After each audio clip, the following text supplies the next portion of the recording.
नमस्कार, कसे आहात सर्वजण? मी कादंबरी आणि आपल्या नवीन ब्लॉगमध्ये तुमच्या सर्वांचं स्वागत आहे. कालचा मी व्हिडिओ टाकलेला ना, त्याला भरभरून प्रतिसाद आला की कादंबरी तू खूप छान बोलते, तुझ्यामधला कॉन्फिडन्स इम्प्रूव्ह होते आणि तू अशीच आमच्याबरोबर संवाद साधत राहा. म्हणून म्हटलं चला आज चांगला विषय तुमच्याबरोबर शेअर करावा. लाईफ पार्टनरची ओळख किंवा कसा असावा आपला लाईफ पार्टनर. ते म्हण तर तुम्ही ऐकली असेल ना, गावाकडे खूप ट्रेंडिंग आहे बरं का ती म्हण. लहानपणापासून मोठ्या माणसांपर्यंत सर्वांना माहीत असणारी म्हण म्हणजे की लग्न म्हणतं करून बघ, विहीर म्हणते खांदून बघ, घर म्हणतं बांधून बघ. आणि हे सर्व ज्या वेळेस करतो ना त्यावेळेस कळतं की त्याच्या मागे स्ट्रगल किती असतं. तर चला ह्या व्हिडिओमधून आपण हेच पाहणार आहोत की मॅरेज टिप्स काय आहेत, लाईफ पार्टनर कसा असला पाहिजे आणि त्याची निवड कशी करावी. आता लग्न म्हटलं की लग्न सर्वच जण अरेंज मॅरेज करत नाहीत, काही जण लव्ह मॅरेज पण करतात. आता लव्ह हे काही सांगून होत नाही, ते म्हणतात ना प्रेम आंधळ असतं. आता प्रेम जरी आंधळ पांगळ असलं तरी त्या माणसाचा स्वभाव आपल्याला आवडला पाहिजे. कारण कसं आहे माहितीये का, एखादा माणूस जर दिसायला चांगला नसेल ना तरी स्वभाव चांगला असेल तर त्या कायम टिकतो. पण एखादं माणसं मस्त म्हणजे खूप छान दिसतोय पण त्याचा स्वभावच चांगला नसेल ना तर ते नातं आहे ना लाईफ टाईम टिकत नाही. त्यासाठी मी तुम्हाला काही टिप्स सांगणार आहेत की तुम्ही लाईफ पार्टनरची निवड कशी करावी. आता लाईफ पार्टनरची निवड करणे म्हणजे कोणती परीक्षा द्यायची नाहीये किंवा कोणतं म्हणजे आपल्याला हे करायचं नाहीये की ह्याच्यामध्ये आपल्याला पैकीच्या पैकी मार्क पडली पाहिजेत आणि खूपच स्ट्रगल आहे, असं आहे तसं आहे. कोणताच माणूस परफेक्ट नसतो. कोणाकडे पैसे असतील तर तो दिसायला चांगला नसेल, कोण दिसायला चांगला आहे पण त्याचा स्वभाव चांगला नसेल, कोणाकडे ह्या दोन्ही गोष्टी आहेत पण त्याची फॅमिली कंप्लीट नसेल. अशा भरपूर साऱ्या गोष्टी असतात. आता स्ट्रगल म्हणायला गेला ना तर आपल्याला असं वाटतं नाही का, हा जास्त कमवत नाहीये मग ह्याला कशाला लग्नाला हो म्हणा. पण कसं आहे माहितीये का, कोणताच माणूस आहे ना डायरेक्ट 1 लाखाचा पगार घेत नाही, तर स्टेप बाय स्टेप सेटल होत असतो. जर विचार केला तर आपल्या मध्यमवर्गीय मुलींच्या वडिलांचा विचार केला तर आपले वडील पण बघितलं असेल, आपण लहानपणापासून आपल्या प्रत्येकाच्या वडिलांची परिस्थिती बघितली असेल तर आपण प्रत्येक गोष्टीमध्ये ऍडजस्ट करत करतच पुढे गेलो आहोत. म्हणजे आपल्या वडिलांकडून एखादी गोष्ट कमी पडली तर आपण ती ऍडजस्ट केली, पण नवऱ्याकडून कधी कमी पडली तर ती आपण ऍडजस्ट करू शकत नाही का. ह्या गोष्टीचं उत्तर मला सर्वांकडून हवंय आणि खाली कमेंटमध्ये तुम्ही ह्याचं उत्तर मला द्या. आता गावाकडे तर आहे ना शेतकरी मुलगा म्हटला की नकोच बाई, कारण शेतकऱ्याकडे पैसे नसतात ना आणि एक असते पर्सनॅलिटी वगैरे की जी शेतकरी लोक म्हणजे किती पण केलं तरी इम्प्रूव्ह करू शकत नाही, असं भरपूर मुलींना वाटतं. पण मी खरं सांगू का, आपला वडील शेतकरी आहे ते आपल्याला चालतं, मग नवरा का चालत नाही. हो मला माहितीये की शेतकरी घरात जर आपण वाढलं असेल तर आपल्याला माहितीये की शेतकरी लोकांना किती स्ट्रगल करावा लागतो. पण आपण जर आपल्या वडिलांसोबत आहोत तर आपल्या लाईफ पार्टनर सोबत राहू शकत नाही का. अशा भरपूर साऱ्या गोष्टी आहेत, कोण गाडी चालवत असेल, कोण ड्रायव्हर आहे तर कोण पोलीचं काम करते. अशा भरपूर साऱ्या गोष्टी आहेत. मी म्हणत नाही की तुम्ही प्रत्येक गोष्टीतच पैसे बघूच नका आणि त्या मुलगा 1 रुपया पण कमवत नाही तुम्ही त्याच्यावर पळून जावा किंवा त्याच्यावर लग्न करा आणि असा लाईफ पार्टनर शोधा, असं मी कधीच म्हणणार नाही. एक चांगला लाईफ पार्टनर तोच असतो जो दुसऱ्याच्या फिलिंग समजून घेतो. दुसऱ्याच्या म्हणजे अर्थात तुमच्या. जर तुम्हाला दुःख झालं तर त्यालाही वाटलं पाहिजे की ही दुःखी आहे, हिची मी म्हणजे समजूत काढावी, ना की ही दुःखी आहे हिने माझ्याकडे स्वतःहून यावं, मला सगळं सांगावं आणि मग मी त्याच्यावर डिसिजन तिला सांगणार, असा असणारा नको. अरेंज मॅरेज आणि लव्ह मॅरेज मध्ये फरक काय माहिती का, लव्ह मॅरेज म्हणजे आपण स्वतः निवडलेला मुलगा, ज्या निवडीला घरच्यांचा पूर्णपणे विरोध असतो. आता विरोध का असू शकतो, भरपूर कारणे असू शकतात. एक तर म्हणजे जर दोघांची कास्ट वेगळी असेल तर आजकाल भरपूर जण त्याला मान्यता देतात, भरपूर जण मान्यता देत नाही. आणि दुसरी गोष्ट ती म्हणजे त्या मुलगा निर्व्यसनी असला पाहिजे असं घरच्यांना वाटतं, पण तुम्हाला जर माहित नसलं तरी घरच्यांना बाहेरून कुठून तरी कळतं की त्या खूप व्यसन वगैरे करतो, तर त्याला सहसा मुलगी द्यायला घरातले कुठलेही नाहीच म्हणतात. कारण घरातल्यांना तुमच्यापेक्षा जास्त अनुभव असतो, ते त्या गोष्टीमधून गेलेले असतात आणि त्यांना ती गोष्टी माहीत असतात की पुढे जाऊन हे असं असं होऊ शकतं आणि त्याला फेस करण्याची कॅपॅसिटी आपल्यामध्ये नसू शकते, म्हणून घरातले त्याला विरोध करतात. कुठल्याच घरातल्यांना असं वाटत नाही की आपल्या मुलीचं वाईट व्हावं म्हणून ते तुम्हाला सपोर्ट करत नाही, अशी गोष्ट नाहीये. आणि तिसरी गोष्ट म्हणजे काय माहितीये का, घरच्यांचं असं नसतंय की हा दिसायला मुलगा खूपच चांगला आहे म्हणून द्यायची नाही मुलगी किंवा खूपच वाईट आहे म्हणून द्यायची नाही. घरच्यांना महत्वाचं असतं की आमची मुलगी जिथे कुठे दिली आहे तिथे फक्त सुखाने राहावी. आणि कुठल्या घरातल्यांना असं वाटत नाही हो की आपल्या मुलीचं सगळं काही चांगलं व्हावं. आजकाल जर विचार केला तर अरेंज मॅरेज मध्ये ना फसवाफसवीच्या गोष्टी भरपूर होतात. आता हे तुम्हाला नाही समजणार, ज्यांचं लग्न झालंय ना त्यांना ही गोष्ट बरोबर समजेल. कारण अरेंज मॅरेज म्हणजे कसं आहे माहितीये का, ती घरच्यांनी लावून दिलेलं लग्न असते. कुठली घरातली आपल्या मुलीचं वाईट व्हावं म्हणून बघणार नाही, हे मी तुम्हाला आधीच स्पष्ट सांगितले. पण घरच्यांना तरी काय माहिती ना, एखाद्या अनोळखी व्यक्ती, अनोळखा परिवार कसा आहे आणि कसा नाही. घरातली बघताना ते सर्व काही चांगलं बघूनच देतात, पण खरी स्ट्रगल कधी माहितीये का, ते लग्न झाल्यानंतर निभवण्यात खरा स्ट्रगल आहे. कारण अरेंज मॅरेज करताना आहे ना, एवढी आश्वासनं दिली जातात की असं वाटतं एका दिवसात आपण मुख्यमंत्रीच बनणार आहे. आणि लग्न झाल्यावर आपण मुख्यमंत्र्यापासून कधी नोकर होतो ना, ते आपल्यालाच कळत नाही. मी असं म्हणत नाही की लग्न झाले म्हणून तुम्ही राणीगत राहावा, एकदम तुम्हाला म्हणजे नाही का सगळ्या गोष्टी हातात येऊन भेटल्या पाहिजेत, नाही तर टीव्हीला दाखवतात तसं ते गाण्याप्रमाणे तसं व्हावं, असं मी म्हणत नाही. कोणत्या लव्ह मॅरेज करा नाही तर अरेंज मॅरेज करा, तुम्हाला थोडंफार का होईना ऍडजस्ट करावंच लागतं. आपण जर आपल्या घरात ऍडजस्ट करतोय तर दुसऱ्याच्या घरात करायला, ऍडजस्ट करायला आपल्याला वेळ तर लागणारच आहे ना. ज्या घरात आपण 20-22 वर्ष वाढलोय ते घर सोडून आल्यानंतर ना सगळ्या सवयी, सगळं रुटीन आपलं चेंज होतं. पण अरेंज मॅरेजची झाल्यानंतर कसं असतं माहितीये का, सर्वजण अनोळखी असतात. 1-2 महिन्याच्या बोलण्यावरून कोणत्याच माणसाचा स्वभाव आपल्याला कळत नाही. आणि सगळ्यात अवघड किंवा वाटतं माहितीये का, आपला लाईफ पार्टनर.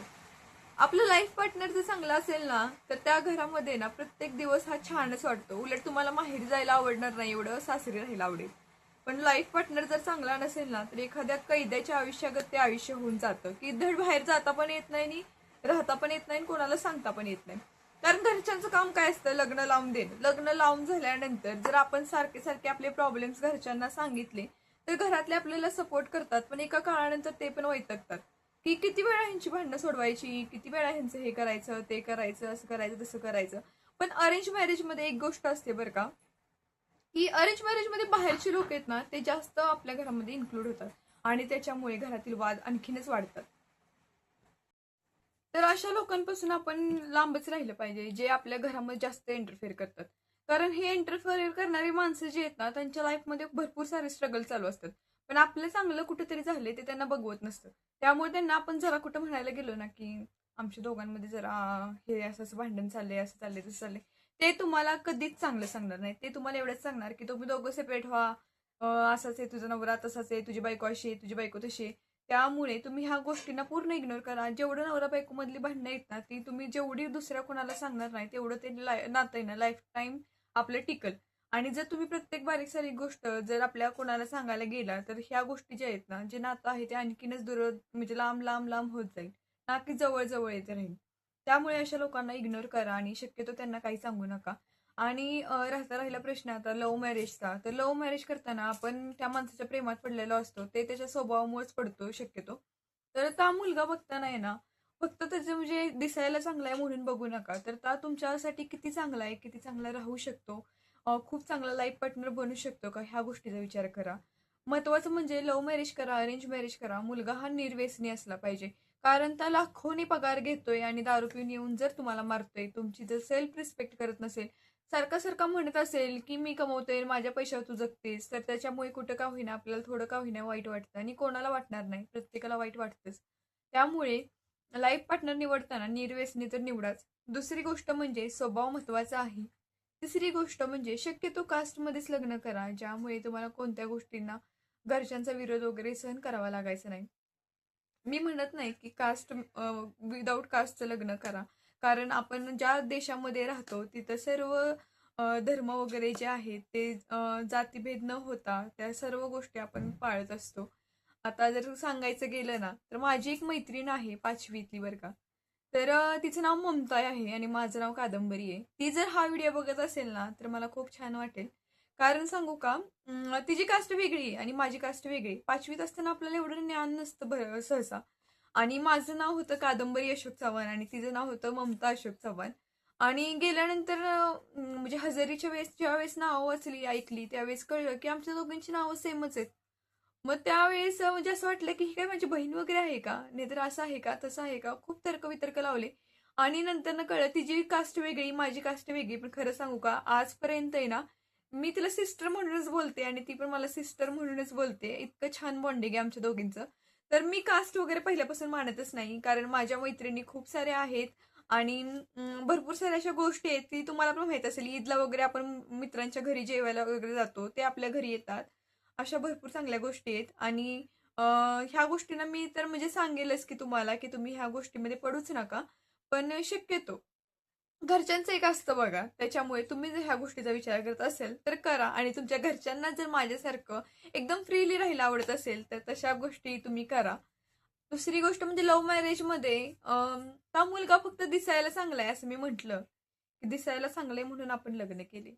लग्नाच्या अगोदर आता भरपूर साऱ्या गोष्टी कळतात, की Facebookवरून ओळख झाली, इंटरनेटवरून अशी ओळख झाली, Instagramला झाली आणि त्या फसव्या प्रेमाच्या ह्याच्यात आपण भरोशा बसून जातो. त्या मुलगा म्हणतो, की माझं असं घर आहे, गाडी आहे, बंगला आहे, माझ्या घरात असे आहेत, तसे आहेत आणि लग्न केल्यानंतर चित्र खूप वेगळं असतं. मी काय म्हणते माहिती का, कोणत्याही नात्याची सुरुवात करताना खऱ्याने करा. भले तुमच्याकडे 1 आर-केचं घर असू द्या, नाहीतर तुम्ही भाड्याच्या घरात राहू द्या. तुम्ही त्या माणसाला सांगा, की मी तुझ्यासाठी काय करू शकतो. भले मी आज 2 खोल्याच्या रूममध्ये राहत असेल, पण तुझ्यासाठी मी सर्व काही करण्याचा प्रयत्न करीन. असा जो माणूस ठामपणे सांगू शकतो ना, तर त्या माणसासारखं आयुष्यात तुम्हाला लाईफ पार्टनर दुसरा भेटणार नाही.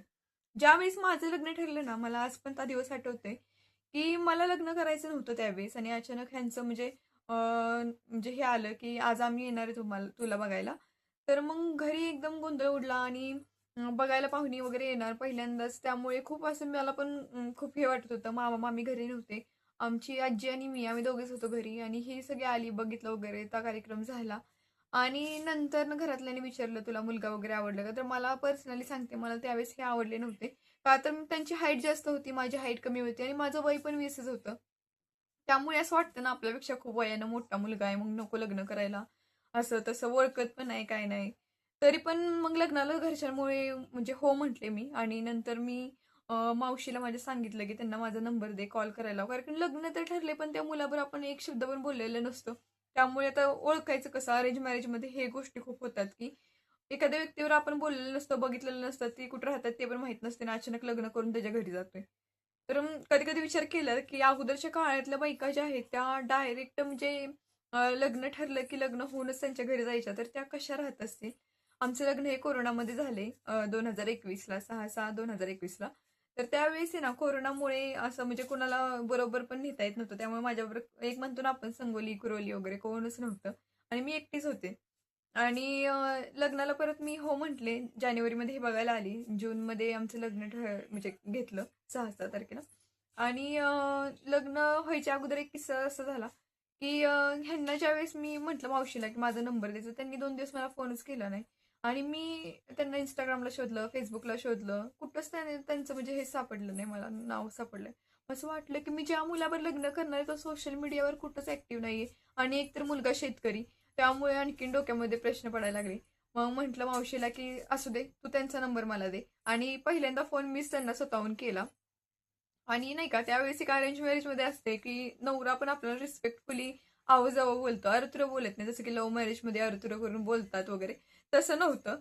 तर एक गोष्ट अशी चांगली वाटली, की जो होणारा नवरा आहे त्याला रिस्पेक्ट करतोय आपली. ही सर्वात मोठी गोष्ट आहे, की पूर्ण जग जरी आपल्या विरोधात असलं ना, तर आपला लाईफ पार्टनर आपल्या सोबत असला पाहिजे. नाहीतर सगळी त्या साईडला आहे म्हणून मी पण त्या साईडला जातो असा नसावा. म्हणजे सत्य असेल तिथं सत्यच आणि चुकीचं असेल तिथं चुकीचं असा असणारा माणूस असावा. भले लग्न झाल्यानंतर तुमच्या घरातले ते आणि तुमच्यामध्ये वाद झाले. असं होतंच लग्न झाल्यानंतर. आपले विचार एकमेकांचे पटत नाहीत. कारण आपले जे घरचे असतात ते अगोदरच्या काळानुसार त्यांची विचारसरणी असते आणि आपली जी आहे ती नवीन पद्धतीची विचारसरणी असते. आपलं वागणं त्यांना पटत नाही, त्यांचं वागणं आपल्याला पटत नाही. ते लवकर उठतात, आपल्याला उशिरा उठायची सवय असते. त्यांचं खाणं-पिणं वेगळं असतं, आपलं खाणं-पिणं वेगळं असतं. आपल्याला फिरायला खूप आवडतं आणि त्यांचं असं असतं, की नवीन लग्न झाले म्हटल्यानंतर तुम्ही घरातली कामं करा, घरात असं करा, तसं करा. त्यामुळे हा विचार काही जुळत नाही. तर आपल्या लाईफ पार्टनरने म्हणजे दोन्ही लोकांचे विचार समजून त्याच्यावर निर्णय घेणारा असावा. ना की हे माझ्या घरातले आहेत म्हणून मी त्यांचाच पहिला विचार करणार आणि तू आता 2 दिवसापूर्वी आली माझ्या आयुष्यामध्ये म्हणून मी तुझा विचार करणार नाही. असा नसावा.